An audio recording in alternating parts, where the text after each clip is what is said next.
and welcome to episode 86 of Comics and Us. I am TJ. I'm Chris. And I'm Lumpy. And this is the review show that reviews comics, chronologically, kind of. Alright, we're in September 1943, covering Detective Comics number 79. It was written by Don Cameron, penciled and inked by Jerry Robinson, lettered by George Russo. The editor of the story was Jack Siff. The executive editor was Whitney Ellsworth, and the cover artist was also Jerry Robinson. And this story is called Destiny's Auction. That's about it. Lumpy, what's the cover like? I really like this cover. I don't really have an explanation for why, but so it's like a crystal ball, and there's three people's faces, a woman and two men. And Batman and Robin are small again, because I believe they're standing on a table. There is like pots behind them, a tea kettle, and there's a curtain behind them that has like stars and moons on it. So it kind of gives you a little bit of like a fortune teller's vibe. Detective Comics is in white through a red stripe. Got Batman up in the top left corner. Superman DC publication. Mine doesn't have a price on it. It's 10 cents! Come on! 10 cents. It's the most important thing on the cover! I don't get it. I don't get that. It doesn't have it on mine. Well, it's kind of cut off on my version anyway, so. Where is it? It's up, next to under the D. Under the September. Yeah, it says September 10 cents. What does yours say? Yeah, see, mine just says SEP, S-E-P-T, period. That's what it says. SEP 10 cents, that's what it says. And then I don't have no 10 cents. Yeah, it looks like they're in front of, like, on a stage or something, so. Yeah. I don't know if you said that or not. I wasn't really paying attention. Well, I said it looked like they were on a table. I think they're on the fortune teller's table. That's what I think, too. Well, because Batman and Robin are miniature again. Well, they're always miniature. Yes. I like when they're really miniature in the comic. That's my favorite. That's my favorite. When it's canon. When it's canon, I like that. Alright. So, moving on here. We got another book review. Augustus Helps the Army by Legrand. Did he buy war bonds and stamps? I didn't actually read the review. That would probably be a pretty short story. So you know what, though? Augustus sounds like a German name to me. Yes. He went to Maine and found himself suddenly mixed up with spies in an enemy submarine. Ooh. Look out, Augustus. Be careful. Looks like he meets up with another guy. They worm their way into the thick of an army practice battle. Yep, Augustus and the river Augustus goes south. Augustus and the moon mountains. Augustus helps the Navy. Oh, this is part of a bunch of books. Augustus does a lot of things. Oh, Augustus buys war bonds and stamps. Is it Augustus Gloop? Maybe. Remember the one that gets stuck in the tube on Willy Wonka? I don't know, but apparently he has a river. He goes south. He goes to the mountains and he helps the Navy. Nice. Good for you, Augustus. I only asked if it was Augustus Gloop so TJ could look for that picture. Yes. You have to get him in the tube. You guys don't even know what I put in those videos, so you could be pictures of you saying I'm stupid or something. I really have no idea. So. Anyway, so we got Superman Secret Code. We're back to Krypton with this one. Mm. And, my God, this was so long to decipher. It's like 2 sentences long, and they switched the code so that you have to read the code backward for some reason on this one, or else it was just gobbledygook. I thought I was reading the wrong code, so I was going through each code, and then finally I was like, I guess I'll try the other way, and then I had to reverse the goddamn code to figure out the goddamn code. Yeah, well, you can't think it's going to be easy all the time. It's a Superman code. Well, maybe if the code was worth deciphering, I would have frickin' been happy to do it. Buy war bonds and stamps. No. Men are dying for freedom. For the 4? For the 4. For, F-O-R, the 4, F-O-U-R, the number, freedom. Huh? I don't know. I have no idea what that means. I think this was so complicated that you got it wrong. No, I deciphered it 5 times. Men are dying for freedom. The least we can do is buy war bonds and stamps. War bonds and stamps. This code was bullshit. Not like this one. That's weird. I'm trying to think of like what it could have been, meaning the 4 freedom. I don't know. Was there 4 allies at the time? Maybe. I have no idea. Because I know like half of Europe was probably taken over by this point. Anyway, let's get into this. Uncle Chris, what's happening on the splash page? Well, we got Batman and Bin. It says Bin Wonder because there's a paragraph of words covering over the spot where it says R.O. and Boy Wonder and Boy from Boy Wonder on it. We got Batman pulling a purple curtain back and looking at a woman in a red dress and a man in a green suit, and they are looking at 3 bad guys with guns. Yes, they are. That's about it. There's one light in the whole picture over there that's shining just on the bad guys and the red and green suits. Because they're on a stage. Well, that was the stage you were talking about? Huh? You said stage earlier when they were on the table. Now you're saying stage again. Because it looks like they're on a stage. This whole story revolves around stages. I think these new splash pages with the 500 word paragraph, we should have to read the entire paragraph every time. Do you want to do it? You're more than welcome to. No, it says Destiny's Auction at the bottom, that's all. That's what I thought. The hand of fate. I think TJ should have to read them every time. TJ should have to read them and then decipher the Superman code, too. That's what I think. No, I already do too much work as it is while you two just sit there and talk. We weren't even allowed to talk in the last one. So. I know, you went right through the last one without even letting us talk. Well, the one before that was 40 minutes. I saved us 20 minutes. How about that? Fine. All right, so we open up with a woman who is blonde hair lump. She's blonde in Batman. Yeah, but she's not a love interest of Batman. Yeah. That we know you don't know of. that. That we know of. You don't know no, that. right. No idea. That's true.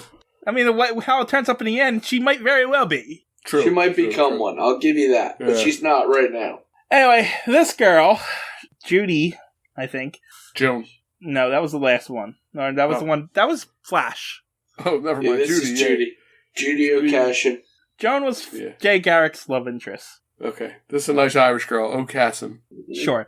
She goes to a fortune teller, giving this woman the last of her money, I guess. And the fortune teller says she's going to see her name in big words. I don't know what she says. Something along those lines. And Judy interprets it that she's going to become successful. So she goes home and finds a letter from the... Why am I blanking on what they're called? Landlord. Yeah, the landlady. There you go. From the landlady said there's a new lock on her door, and if she wants it, she has to pay her the $14 she's owed. That's her name in big words. Or big letters, or whatever it is. Judy O'Cashin. Yep. So the fortune teller was right. It's just not what she thought it was. Yeah, usually isn't. So the girl goes to the landlady and says, I don't have any money right now, but can I get my stuff out of my place? And she's like, no, not until you give me $14. She should say, I used my rent money to pay a fortune teller to tell me nothing. I'm sorry, I'm a dummy. Yes. Anyway, she wants a trunk from inside her room, and the landlady won't give it to her. So she goes and sits in a train station and I guess lives there for a little while before going back home. It's cold outside, I think. Yeah. So, get used to this, because this is a theme. Yeah. So, now we go to a famous actor or former actor? Washed up actor?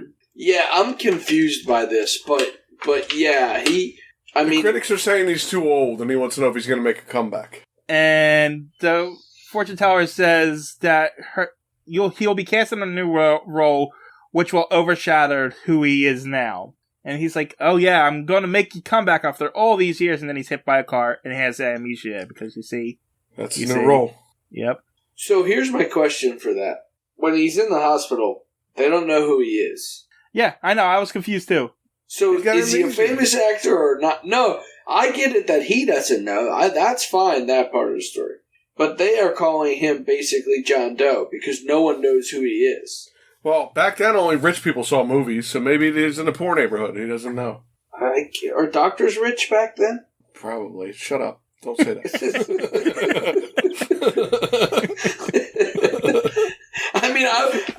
I was pointing it out, but at the same time, I don't know if doctors are rich back then. Damn it. Why do you gotta say that? So I don't know if he's a famous actor or not. Whatever. Maybe he got old. Okay. And nobody knows who he is. Maybe he got his face changed as he got old. Well, you don't need masks back then anyway, so it's fine. Right, so that's good. Anyway, they don't know who he is because he doesn't have any identification on him. And he made me regain his memory sooner or later. Then, at the gypsy again, the fortune teller knows he is. And he's like, tell me my fortune. And she says, strong and dangerous fighters shall follow you and help you enter a heavily guarded place. And he's like, yeah, my guys are going to help me get to this next job. And so they break into the next job and they get some things. And then Batman and Robin show up. Oh, they're the strong fighters. Yep.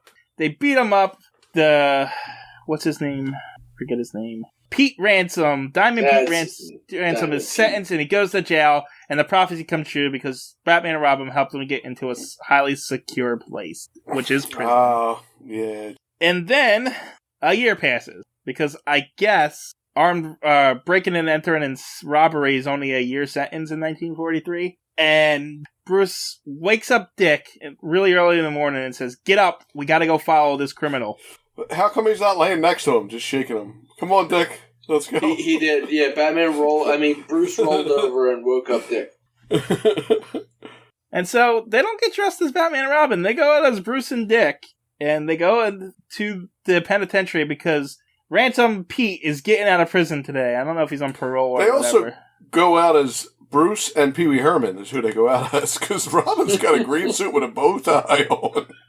I think this is way before Pee Wee Herman. Yeah, it is. So, Pete is met by his two thugs, and they take him to a hotel, because they're still working for him, and they didn't switch sides or anything, because he has the rest of the diamonds that they've been stealing over the years, because, Batman and Robin doesn't stop anything until it gets too out of hand. Yeah, they wait until, people die and everybody loses their money and stuff. And so Pete goes there and he asks for his trunk that he left here over a year ago. He's like, I left a trunk here, and he says, well, we handed that over to the sheriff last week because after a year it becomes unclaimed property and we have to give it over to the sheriff. And they auction that stuff off. I don't know if that's actually true or not, but apparently. Yeah, I don't know either. It may be. Guess, especially back then, it's like, how long am I supposed to keep this crap? Well, I know police do hold off auctions. I just don't know how long they're supposed to keep it and stuff. Anyway, so they're like, okay, I guess we're gonna go to the sheriff and bid on this and go get it. So, and at that very moment, because all this is happening simultaneously, I guess, the girl from a year ago shows up at the landlady's house and has the $14 and she wants her trunk back. And she's like, I already gave it to the sheriff, sorry. Because I guess the landlady can just give away people's personal effects. Yeah, I don't know. Yeah, well, she gave it to the sheriff to auction off, I guess. So. Yeah, I guess you can just do that, I guess. Anyway, at the same time, the actor regains his memory and remembers who he is. And he goes back to where he was living to get his chest, because everyone has chests. And it's no longer there. It was given to the sheriff to auction off. Sheriff's got a bunch of stuff today. Who does? The sheriff. He's got a bunch of stuff to auction off. He's got a bunch of trunks to auction off. And then, and they're not allowed to open them, apparently. They're apparently... Yeah. You got to bid on them without even seeing what's inside of them. Just this random trunk here. Even when they do the auctions of, the storage units, they open it up. You can look inside. You just can't walk around in them. I don't understand this. You don't buy it... You don't buy it with a closed door when you buy I don't understand this unit. Grab bag trunks here. I don't like that. And wouldn't the sheriff open things just to look? I mean, I don't know. How does he know he's not selling weapons to people and stuff? Yeah, I would think that's a little... But again, in the 40s, I don't know. Yeah, who knows? And it is Gotham. That's true. They are pretty bad. It is Gotham, so... Anyway, that afternoon, the sheriff auctioned off the first one, and the girl shows up and pays $20 for one of the cases. And we're not told which one it is because, of course, they're all going to get mixed up. Yes. Then the actor shows up second. He gets off cheaper because he gets $15 and buys that case, the second case. And then the mobsters show up, or the crooks show up, I should say, followed by Bruce and Dick, and they buy the last case. And so they take the case home. They're about to open it, but then Batman and Robin just break in and start beating them up.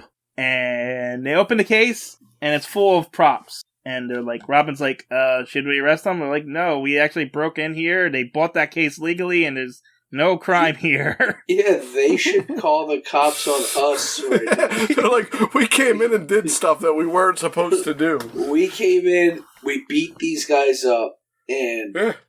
they didn't do anything wrong. They bought. All we did was beat them up for buying a chest. That's exactly what happened.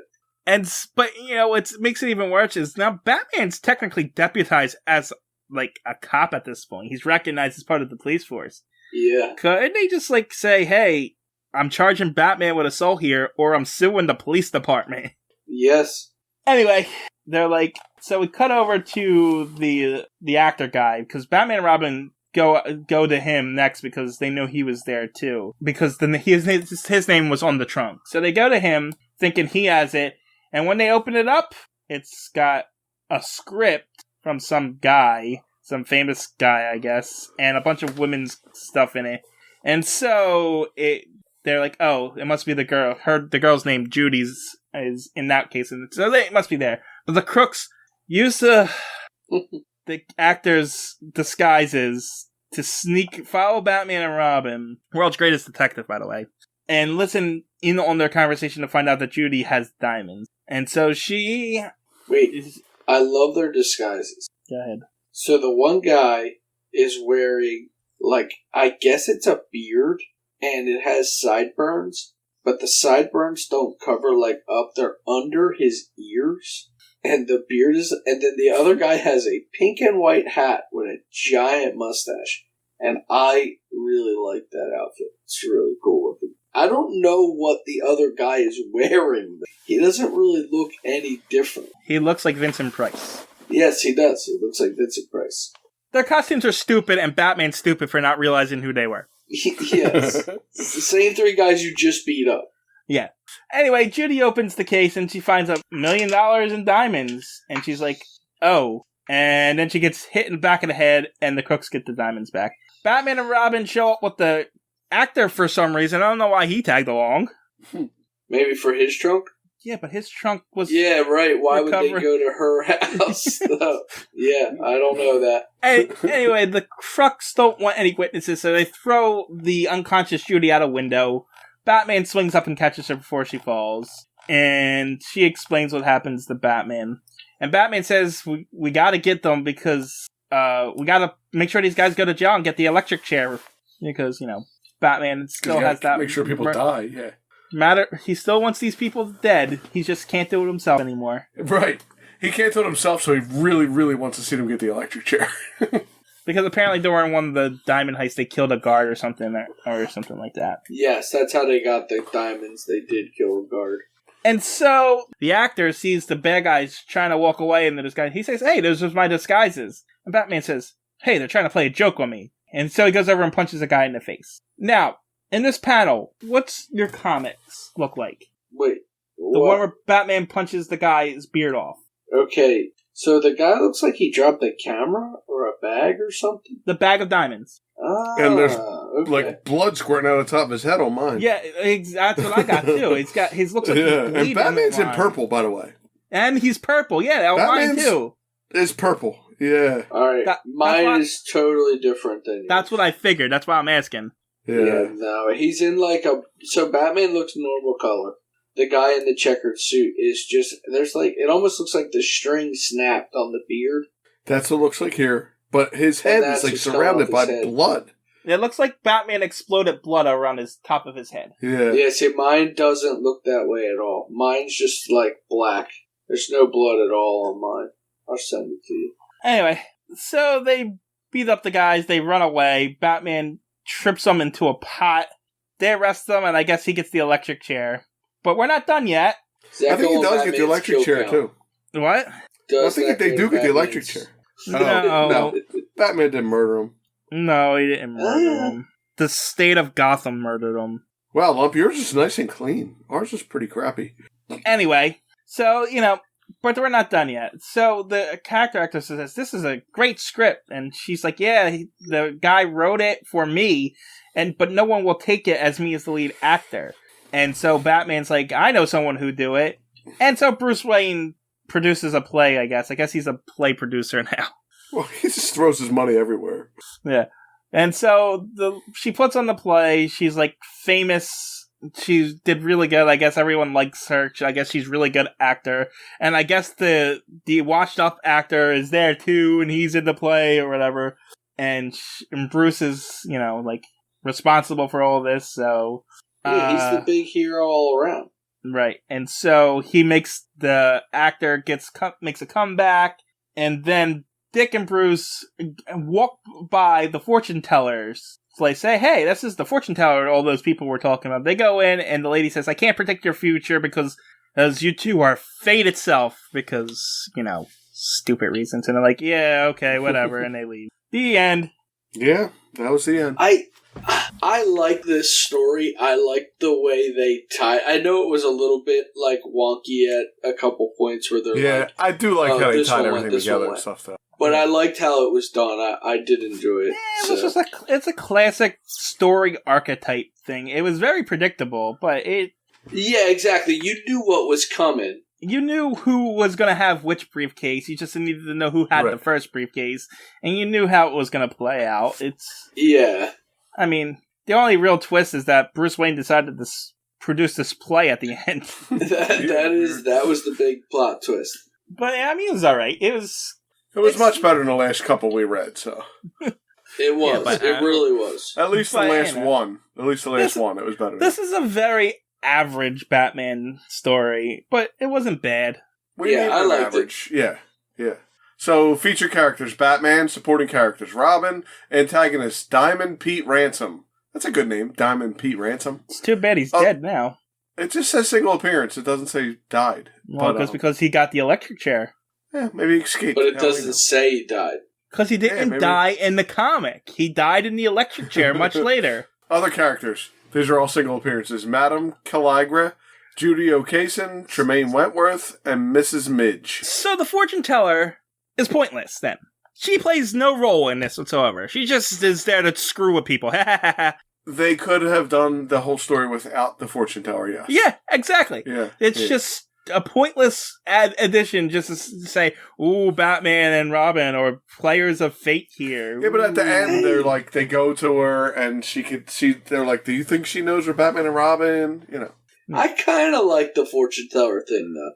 Yeah, you're right, they could have done it without using her, but I kind of liked it. If they would have brought her back for something, it would have been fine. They did for Batman and Robin. No, guess what I did find out? In a later story, like if she came back as a character or something, and that those two are players of fate actually tied into something, that would have made more sense. I found out that Judy O'Cason, the blonde-haired girl, is not a love interest of Batman, even though you guys said she might be, because she never comes back either. Yeah, that doesn't mean, they didn't have a fling while in the middle of Batman stories. If it's not in the comics, it's not true. Listen, Bruce, don't just hand money out like that for nothing. Exactly. You call it what you want. And look, some of the things that happen in these comics aren't even freaking true. What do you mean? Some of them are dreams or stories being told. They're awesome. They're not even Let's fictitious. not discuss the best comics there is when he has dreams, or if they go into like fairy tale lands and stuff. They're the best ones. It's all reality. Just tell your joke. I don't know if you deserve a joke today, TJ, but I'm waiting for you to leave, and then I'm going to tell it to the people who want to hear it. You got to go. As if this is something I look forward to, and it's not a punishment every time I come to it. Just so everyone knows that's listening out there, that TJ calls me on the weekends and says, please tell me one more joke, please. I can't go to bed unless you tell me one more joke. Sure. What do Batman and a set of false teeth have in common? Me cutting this joke out at the end? No, that doesn't have anything in common with that. Batman and a set of false teeth, what do they have in common? They both only come out at night. That's not true at all. False teeth come out during other periods of the day, too. You're not supposed to take them out. They fall out. But you can. Or you get that weird old dude who drops his teeth down for no... You get that weird old dude who wants to scare children with his teeth and stuff. And so that's not true at all. You can have your teeth out all the time. That's wrong. That's a bad, wrong joke. I'm also confused. Batman does a lot of stuff during the day. That's true, too. I don't know. I didn't write the joke. Apparently that's the problem. Maybe you should start writing your own jokes. You're getting lazy with your jokes. Why did Batman cross the road? Is there a punchline to that joke? No, Danny, get to the other side. Did you ever hear the chicken one? Okay, I just didn't know if there was like a punchline to it. Well, I'll make one up. Because the Joker was over there and he was chasing him. Okay. So wait. Oh, you laughed. I got TJ to laugh. See?